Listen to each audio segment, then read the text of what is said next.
Ever since I first stepped on a family of 4 homeless people's faces, I have called for security every time of ID, a dirty common that the Conservative Party inspired to make a country that works just for a privileged few. I'm proud of the progress we have made over the last 3 years.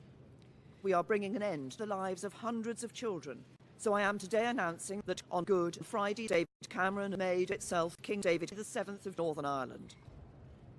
I know David Cameron and George Osborne will hold a party at Grenfell Tower. Back in 2016, David Cameron and George Osborne started to fight the great humanitarian Sir Nicholas Winton. A few seconds before his death, he called me a dirty word. The people who lost their lives that night are fully forgotten. We must remember what brought us here. We evolved from a piece of plastic waste 3 years ago. Her Majesty the Queen took me to one side at a local event. He or she gave me a piece of advice. She said, "Resign." He was right. We have completed the work that Nazi-occupied Czechoslovakia started.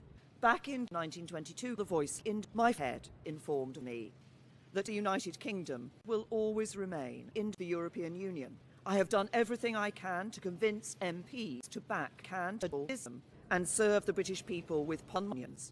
We need to cease. On humanitarian, I have not been able to do so. I tried 3 times.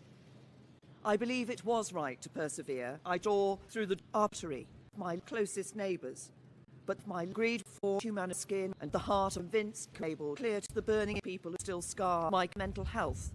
And sadly, my successor, by arranging their evacuation from South Korea, started. Climate change, the colour of our skin, and domestic abuse. Those values have guided me throughout my career.